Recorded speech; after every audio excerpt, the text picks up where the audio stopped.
What's up, Kool-Ays? Welcome back to the channel and a huge Merry Christmas to all of you.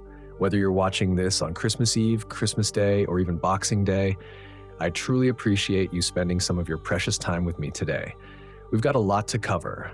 A proper Christmas football feast. We'll be diving deep into Barca's transfer plans, analyzing the squad, and of course, debating the big questions. I want to kick things off with some positivity, something to get us all excited: the return of Marc Bernal. Okay, technically, he's not a new signing for 2025, but honestly, it's going to feel like it.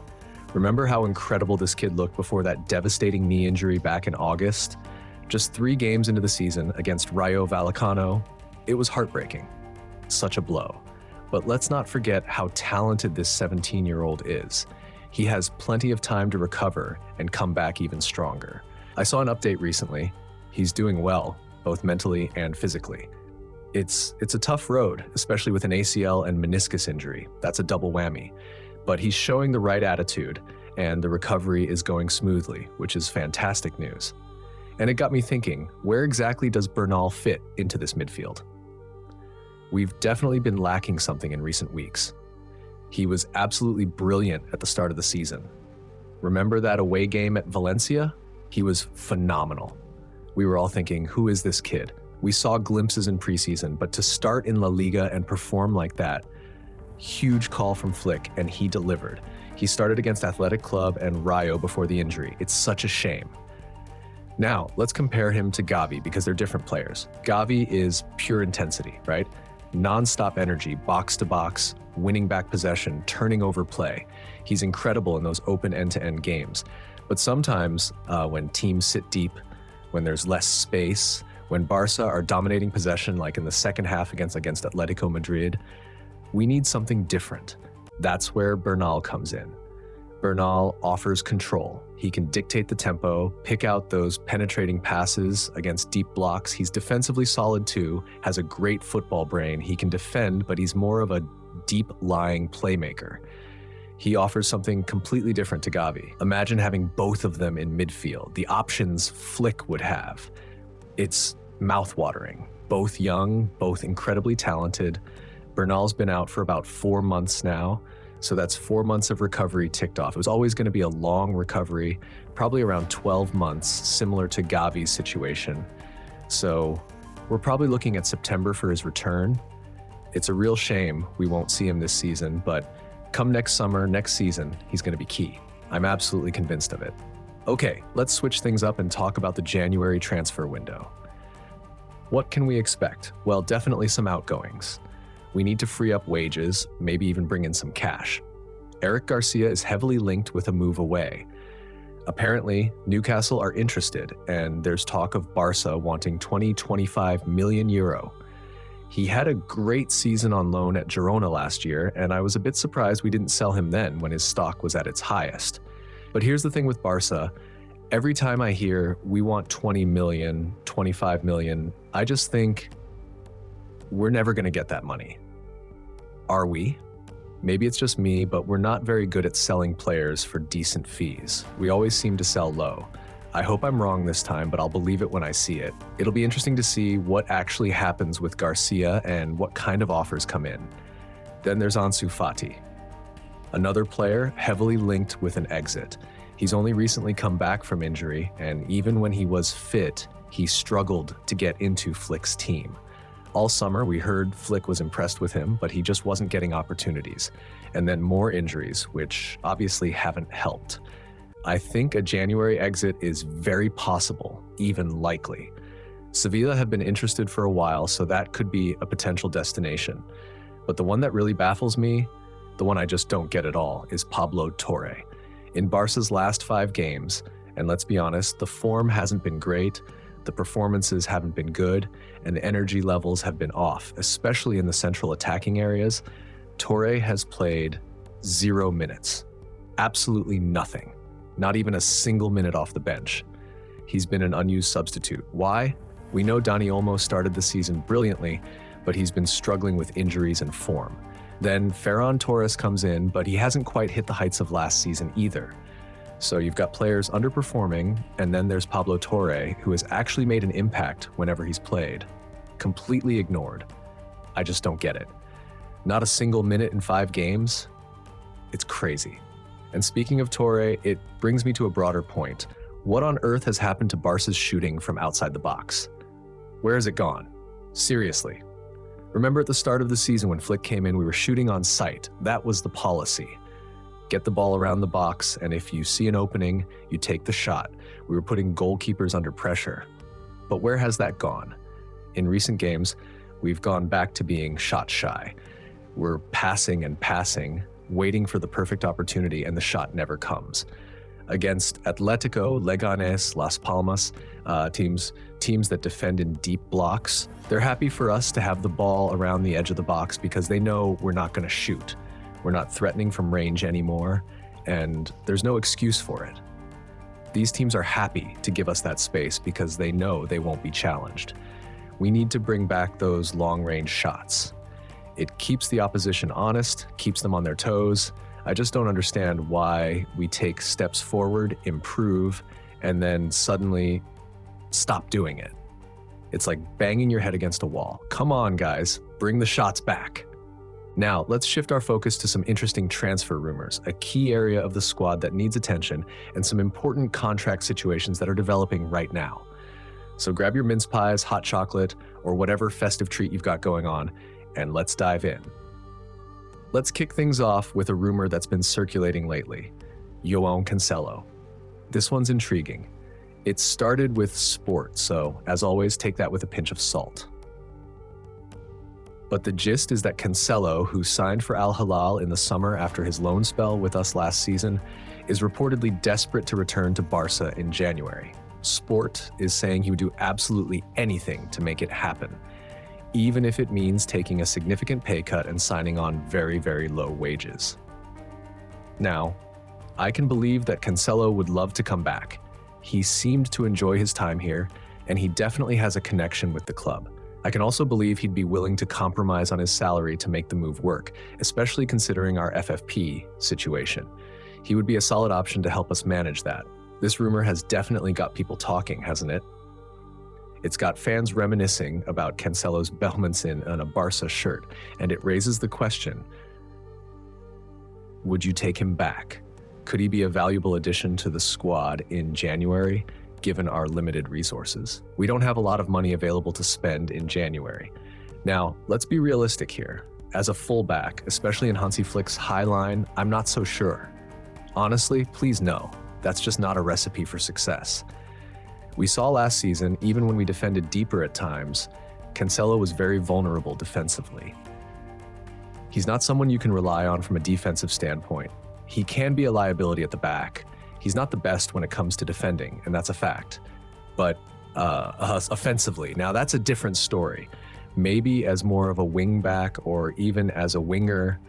I know it's not his natural position, but hear me out. He's actually a lot better offensively than a lot of our current backup options. Let's be honest, we lack wingers at Barca. We lack attacking output in wide areas. And Cancelo is someone who can definitely contribute in those areas. He is. He has the ability to take on players, create chances, deliver crosses, and even score goals. He's a very creative player and very strong in attack.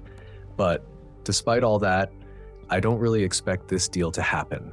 I just don't see Barca going back for him. It almost feels like that chapter is closed. That book is finished. It was good while it lasted, but it's time to move on. That's what I think anyway. But I'm really curious to hear your thoughts on this rumor. Would you take Cancelo back? Let me know in the comments below. I want to know what you guys think. Now, whether Cancelo comes back or not, one thing is absolutely clear. We desperately need fullbacks in this team, and specifically, a left back.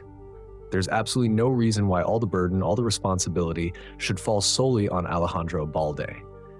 It's not fair on him. He's still young and still developing. We know he's very good defensively, but he also needs to improve offensively, especially his output in the final third.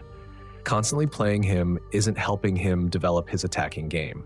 He needs time to work on it, support competition, and he needs rest. We can't run him into the ground. We need someone to come in and share the responsibility, give him a break, and ultimately put a bit of pressure on him. I don't want Balde thinking, I'm going to play every game anyway, so I don't really need to improve. I don't really need to push myself. Every player in this team should feel under pressure. They should feel like they have to earn their place. Right now, it's kind of being handed to Balde because we're so lacking in fullback options. We need competition for places in every position. It makes players better. Think about it. If Balde gets injured, who plays left back? We're scrambling.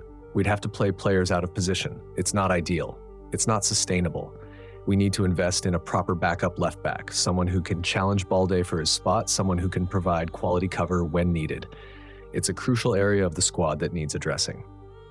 Okay, let's move on to another important topic. Contract talks, and I'm talking about situations that are happening right now, at this very moment. Let's start with Dani Olmo. His registration for 2025 is very much up in the air. This is a tricky situation.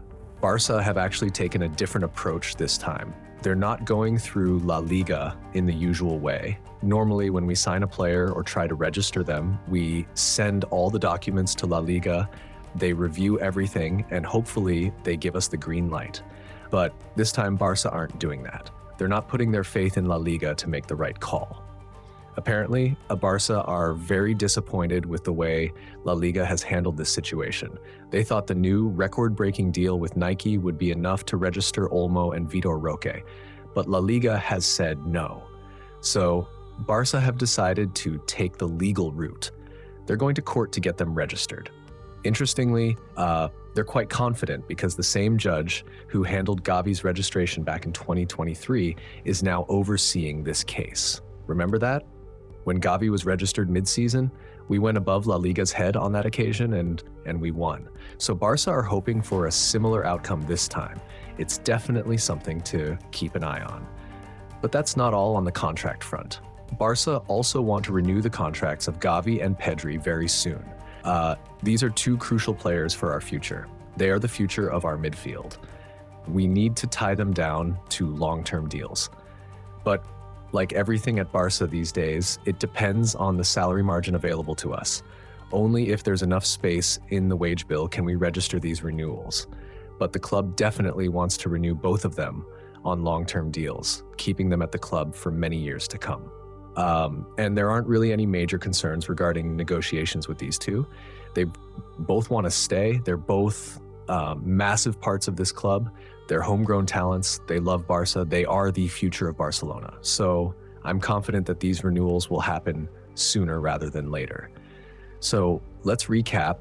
We've talked about the Cancelo rumors, which, while intriguing, I don't think are likely to materialize. We've highlighted the desperate need for a backup left back to support Balde. And we've discussed the current contract situations with Olmo, Gavi, and Pedri. It's a lot to take in, but these are all important issues that will shape the future of our club. Now, this is a really interesting topic, and it involves some of our biggest names. Contract talks looking ahead to 2025-26. Recently, we've heard some interesting information coming out of the club, specifically from Joan Laporta himself. Apparently, Laporta has privately conveyed to journalists, off the record, behind closed doors, that he will not allow any player to enter the 2025-26 season with just 1 year left on their contract. This is quite a firm stance, isn't it? It means that if a player has only 1 year left on their deal, they either need to extend their contract or they will be sold. No exceptions. This is a big statement from Laporta, and it has significant implications for some of our key players. When you think of players whose contracts expire in 2026, two names immediately come to mind: Frenkie de Jong and Ronald Araujo. Both are absolutely crucial to this Barcelona team. They're now around 18 months away from potentially walking away for free, and Laporta clearly doesn't want that to happen. He's determined to avoid a situation where we lose key assets for nothing. It's interesting to look at what's been happening with these two players recently. Let's start with Frenkie. He's been out of favor for a while. He didn't even get a single minute against Atletico Madrid. Eric Garcia was chosen ahead of him in midfield, which is a massive statement from Hansi Flick. This raises serious questions about Frenkie's future at the club. And then there's Araujo. The situation hasn't been ideal for him since his return from injury. As a team, we haven't been playing well, but even after he regained his fitness, he hasn't played a single minute. Now, with both Araujo and Frenkie, you can't help but wonder what's going on behind the scenes. Are there politics at play? Are there decisions being made above Hansi Flick's head? Is the board pressuring these players to sign new contracts? We know Araujo is negotiating hard with his agent over a new deal. We also know that Frenkie hasn't even started negotiations yet. So, you can't help but think that Barça are preparing to take a much firmer approach with these contract situations. They seem to be trying to put maximum pressure on the players to either renew or leave. But it's not easy. Even if Laporta says, if you're going into the final year of your deal, you have to go, the players still have a contract. If they choose to run it down and leave for free, technically, they can do that. Shifting them won't be simple if they've already made up their minds. To convince them otherwise, drastic measures might be required. This situation is going to be fascinating to watch unfold in the coming months. Barcelona are going to be very firm in their approach, and it will be interesting to see how the players respond. And that's what we're going to see in the coming months. Barça are going to be very firm. They'll put the pressure on, making it clear that they want these players to commit their futures to the club, but ultimately, it's in the players' hands. It's going to be a fascinating situation to follow. Now, let's shift gears to something that's been bothering me lately, and we touched on it in the previous part. Our absolute, desperate need to start shooting from outside the box again. What has happened to our long-range shooting? Where has it gone? It seems to have completely disappeared. Remember when Hansi Flick first came in? We were shooting on sight. That was the philosophy. Get the ball near the penalty area, and if you see an opening, take a shot. Put the goalkeeper under pressure, make them work. But now, we're back to being shot shy. We're passing, waiting for the perfect chance, and the shot never comes. And it's hurting us. It's making us predictable. Teams are more than happy to sit deep against us because they know we're not going to shoot from range. They're content to let us have the ball on the edge of the box because they know we won't threaten them from distance. It's making it much easier for them to defend. Think about the recent games against Atletico Madrid, Leganés, Las Palmas. All of these teams defended with deep blocks. They closed down space inside the box and were happy to let us have the ball near the area. Why? Because we weren't shooting. We weren't putting them under pressure. We weren't forcing them to make saves. We need to bring back those long-range shots. It keeps the opposition honest. It forces them to think twice about sitting too deep. It opens up space for our attackers in the box. It gives us another option for scoring goals. It's a crucial part of our attacking game that we've completely lost. I just don't understand why we've stopped doing it. Did Flick change his mind? Did the players lose confidence in it? I don't know, but whatever the reason, we need to fix it. We need to start shooting from distance again. It's a simple change that could make a big difference to our attacking output. We have players who can score from long range. Frenkie de Jong, when given the chance, can strike some great shots. Pedri has an excellent shot on him. Even Gavi, with his energy and determination, can create problems for goalkeepers from distance. We need to encourage these players to take more shots. We need to create opportunities for them to shoot. It's such a simple thing, but it's incredibly important. We can't just rely on intricate passing inside the box. We need to mix things up. We need to be more unpredictable. Shooting from distance is a key part of that. We need to bring it back. All right, culés.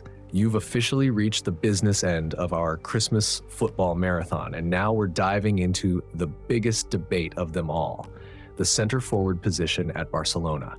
This has been a hot topic for months, and it's critical to our future. Today, we're going to break down Robert Lewandowski's current situation, look into Vitor Roque's case, and start discussing who should be leading our attack in the years to come. So buckle up, because we're going deep. Let's start with the obvious. The center forward position is absolutely essential. It can make or break a team. You can have a solid defense, a midfield that controls the game, and chances flowing in abundance.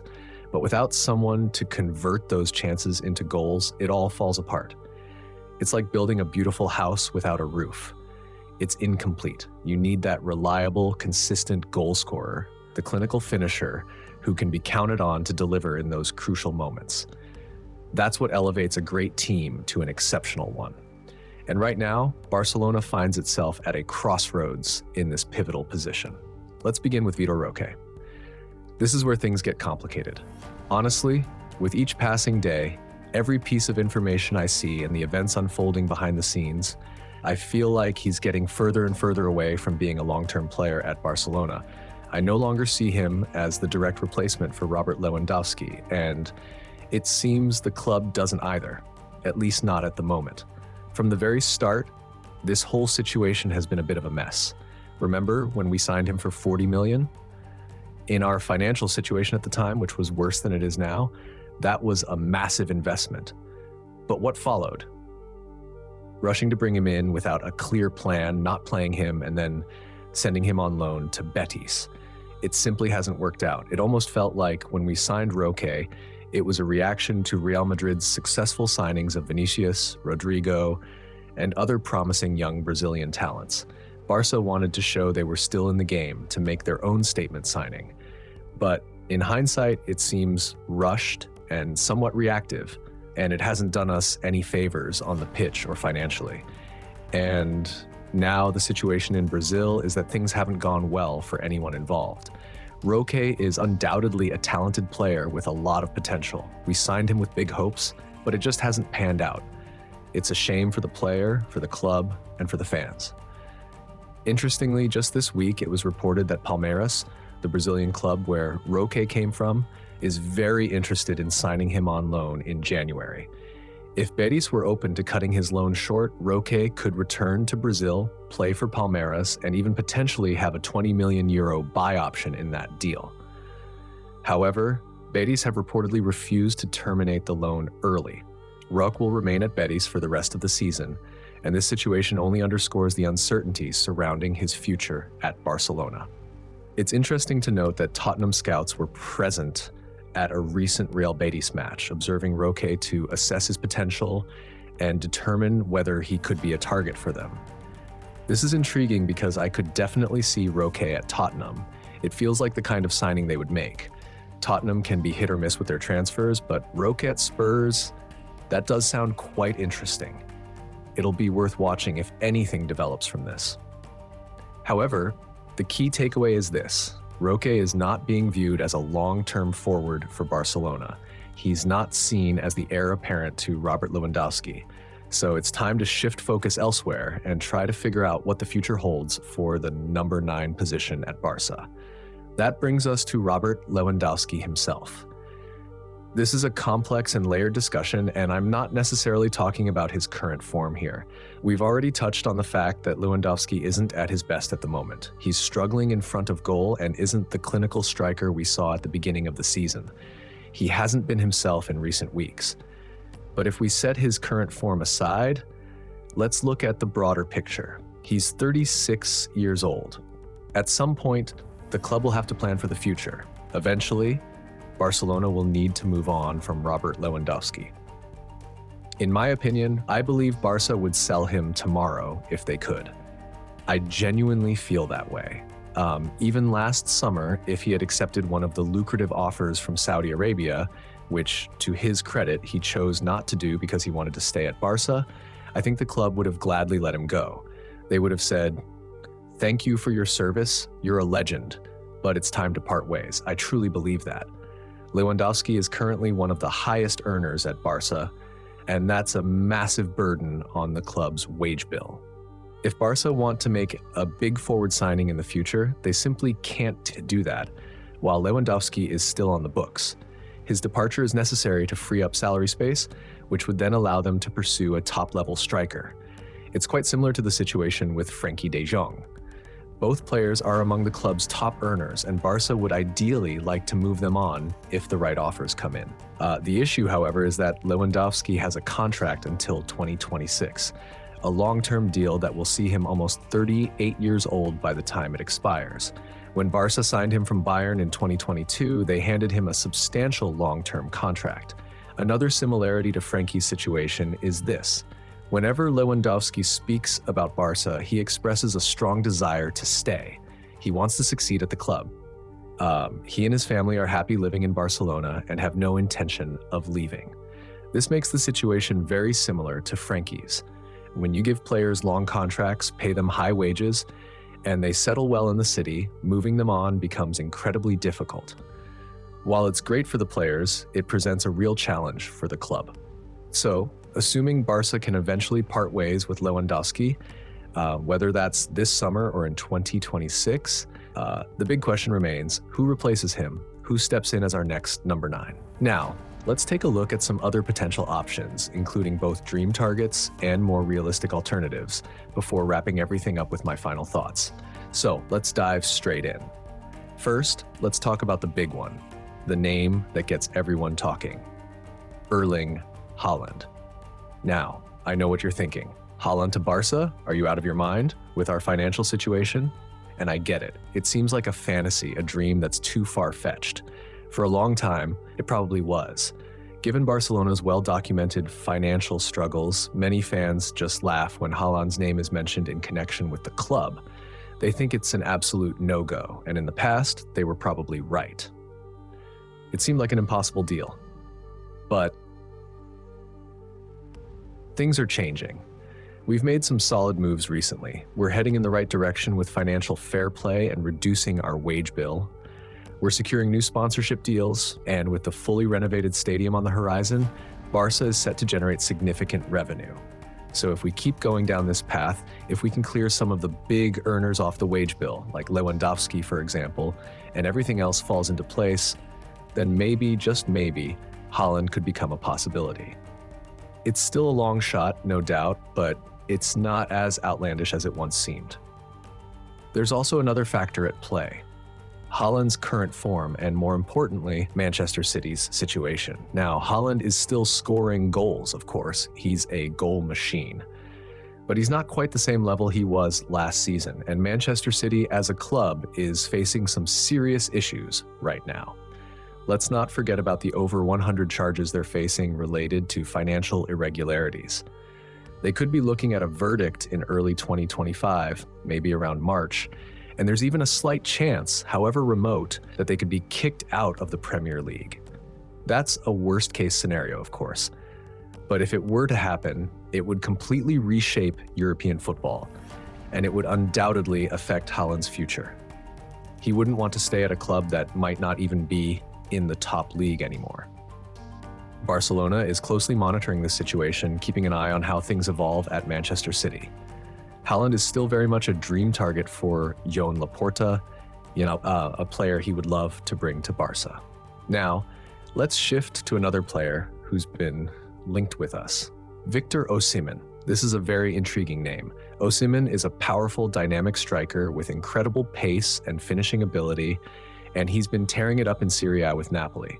A lot of people would love to see him at Barca, and I can understand why. He's a proven goal scorer. He has all the physical attributes you could want in a striker, and he's still relatively young. But there's one concern I have, and it's something I touched on earlier when we discussed Lewandowski. Mentality. Lewandowski is one of the top goal scorers of the last decade, if not the best pure number 9 in the world. He's as good as they come. And even he at Barcelona has admitted that he's felt the pressure at times. He hasn't always been calm in front of goal. He hasn't always been the picture of composure. So if Lewandowski has faced those struggles, what's to say someone like Osimhen wouldn't face the same issues? If you took Osimhen's current form and finishing ability and brought it to Barcelona as it is, I'd sign him in a heartbeat. He'd be lethal. But the big question is, could he maintain that level of performance under the immense pressure of playing for Barca? Could he be as clinical, as ruthless, and as fearless in a Blaugrana shirt as he has been for Napoli? That's the big question Barca needs to answer. The big decision they have to make when considering Lewandowski's successor isn't just about talent, it's about mentality. It's about being able to handle the immense pressure of playing for one of the biggest clubs in the world. Now, let's talk about a slightly different option, a player who could potentially serve as a stopgap solution, Jonathan David. He's currently playing in France, and he's been very impressive. What makes David particularly interesting is that he will be a free agent at the end of the season. This makes him a very attractive option for Barça, especially considering our financial situation. He would be a relatively low-risk signing. We could bring him in now. He could provide support for Lewandowski if he stays, and then we could see what happens. Maybe he'll find his rhythm at Barça, step up to the next level, and become our next great center forward. And if not, we can always sell him. He's coming in on a free transfer, so any future transfer fee would be a bonus. It's the kind of low-risk, high-reward situation that could work well for the club. So Barça has several options to consider. They could go for a big-name signing like Haaland or Osimhen. They could opt for a more affordable option like Jonathan David, or they could stick with Lewandowski for a bit longer and wait for the right opportunity to present itself. So where do I stand on all of this? What do I think Barça should do? Well, I think the center forward position is absolutely crucial, and it needs to be addressed sooner rather than later. If there's money available and we have the financial capacity to make a big signing, then I think we should go for it. Ideally, I'd love to see Haaland at Barcelona. He's a generational talent, and he would transform our attack, but I also understand that it's a long shot. Osimhen is another excellent option, but the mentality question is a real concern. Jonathan David could be a smart, low-risk move, but he's not a guaranteed world beater. Ultimately, I think Barça needs to have a clear plan. They need to decide what they want to do in both the short term and the long term. Can we continue with Lewandowski until 2026? Is it worth waiting for Haaland or Osimhen? Or should we act now and bring in someone like David? These are the questions we need to ask ourselves. And I want to know what you think. Who do you think should be Barcelona's next number 9? Let me know in the comments below. I want to hear your thoughts, your opinions, your arguments. This is a huge debate, and I want to hear from all of you. I really do hope you've enjoyed this epic 5-part series. It's been a long one, but we've covered a lot of ground. We've talked about Bernal's return, January outgoings, transfer rumors, contract situations, and of course, the all-important center forward position. Thank you all for tuning in and sticking with me throughout the podcast.